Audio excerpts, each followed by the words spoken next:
بسم الله والصلاة والسلام على أشرف الأنبياء وإمام المرسلين. Chapter 3 what is regarding about the deed of the face. Boqonnaa sadaffaa kana keessatti immoo waa'ee gochoowwan yookaan dalagaawwan yookaan hojiiwwan imaanaa irraa dubbanna.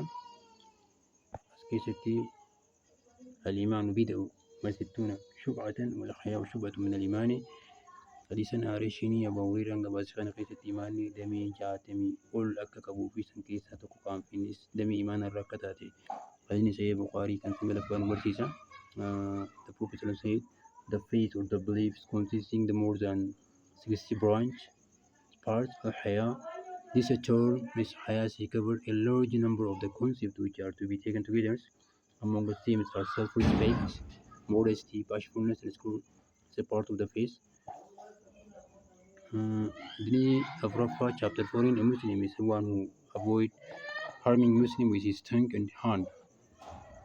Muslim jechuun nama arraba isaatii fi harka isaatiinis nama hin miine miidhaa namarraa hin geessifne. المسلم من سلم المسلمون من لسانه ويده والمهاجر من حاجر ما نهى الله عنه وجه إرجمان صلوات ربي وسلم.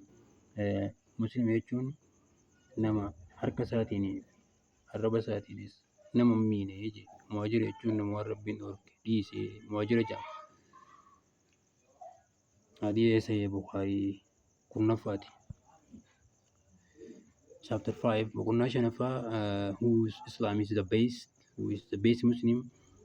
Muslim jechuun muslimni gaariin isa kamii gaafa jedhamee gaafatame muslima gaarii islaama gaarii jechuun man salima al-muslimuuna min lisaanihi wa yadihi islaama keessa irra gaariin katee namni musliimoota arraba isaatii fi harka isaa jalaa nagaa ba'e.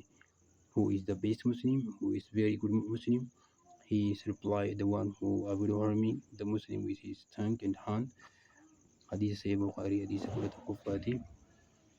Boqonnaan chapter 6 boqonnaan ja'affaa to feeding the others is a part of Islam. Nama biraa nyaachisuu islaamummaa irraa dalagaa islaamummaa irraa تطعم الطعام وتقرأ السلام على من عرفت ومن لم تعرف.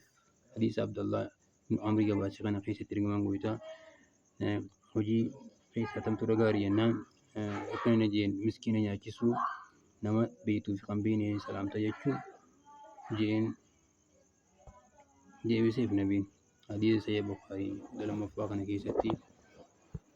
Chapter 7 to be like for one's Muslim brothers what one's like for himself is a part of the faith.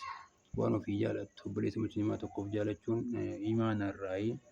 حديث أنس جباسي غيث narrating Anas لا يؤمن أحدكم حتى يحب لأخيه ما يحب لنفسه. The Prophet said that none of you will have the faith until he wish for his brother, his Muslim brother, what he likes for himself. Ergamaan guutaa kana jedhu tokkoon keessan imaana guutuu ta'een argattan hanga waan ofii hawwitan waan ofii feetan obboleessa keessaniin feetanitti jedha.